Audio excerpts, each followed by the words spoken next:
Part 2 of my autobiography.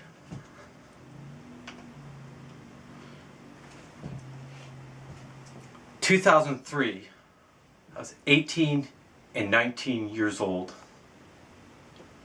Before I get started, I want to show you a couple of things that happened around this time. Here's the cassette player that I built from scratch. This is what I used to listen to all the time. Show you the inside. This is where I put the batteries. These are the volume controls. It has a tone control.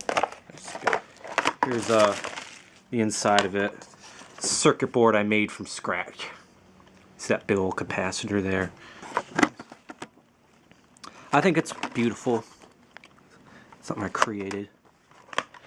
I didn't create this part though, unfortunately. I took that out of another cassette player.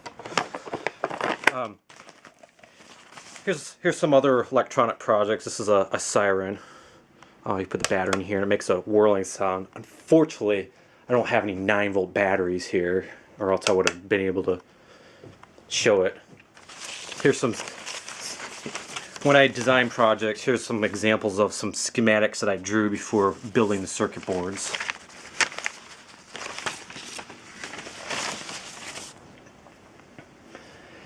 Here's some pictures of power lines that I often drew around this time, around 2000 and 2002, around this time. This one I actually drew when I was in 9th grade. There's some other ones, distribution poles, substation. A riser pole that you often see in Detroit Edison utility, where they have two ground. This one I made up. This is part of the utility that I made up. Some more just various pole constructions of the utility I made up.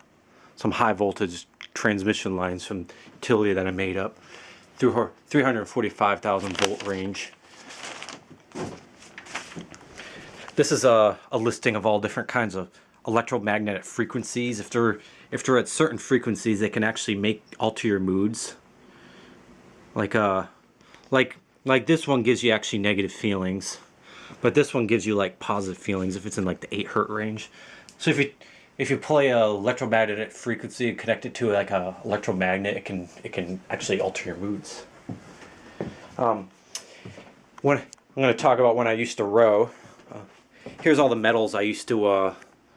Here's all the medals that I won when I rowed from different regattas. I'm not going to get all into it because I don't want to get boring. But here's local competitions.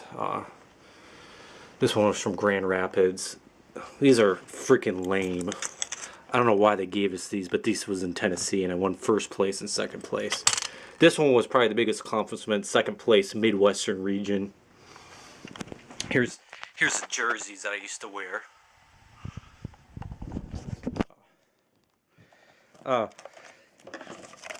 Here's the music I used to always listen to. I used to dub tapes off the radio.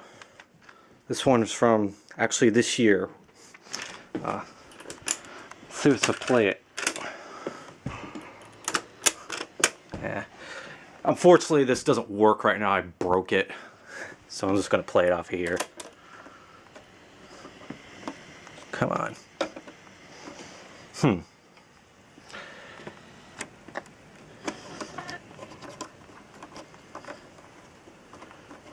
Come on.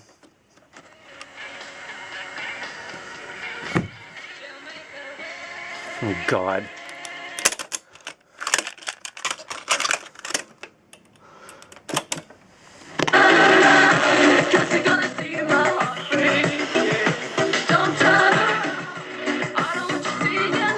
God, this tape's in horrible quality.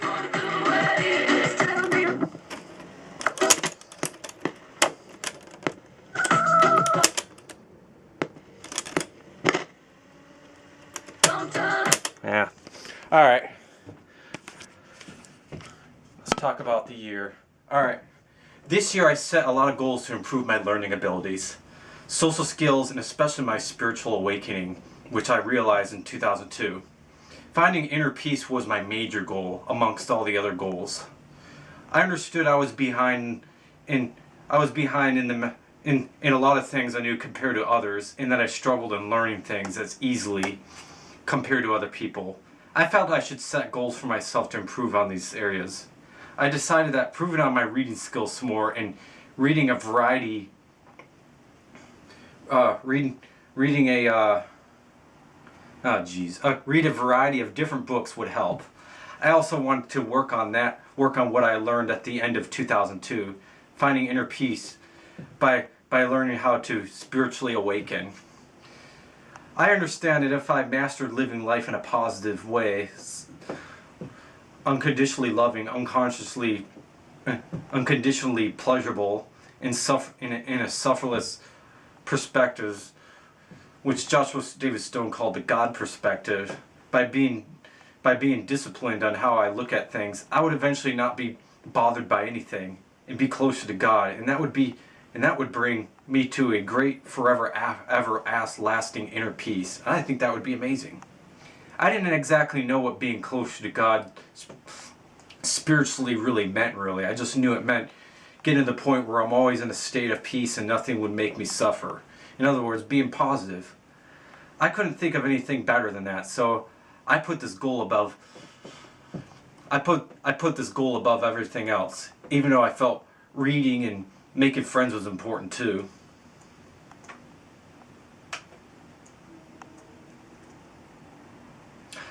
I used my computer to write down the goals that I wanted to achieve this year.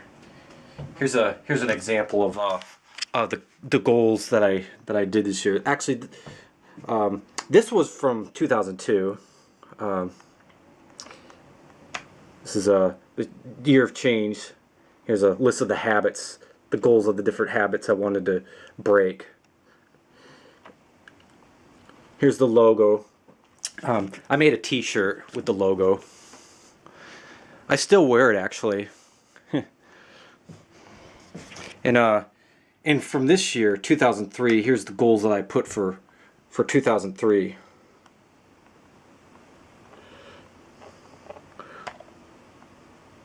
And here's all the different goals that I had. Each goal I made it in detailed on how to achieve them. I broke it down into simple parts and provided like little tips on how I should achieve them to increase the chances.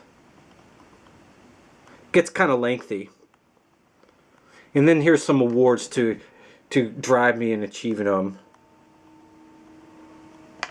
I actually printed out some awards on the computer.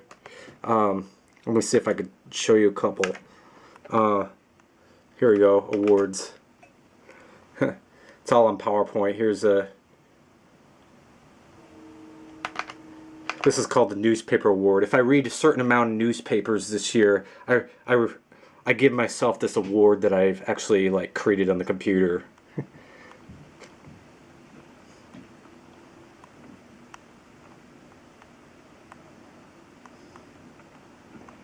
Here it is. Well, anyway, back to more of the year.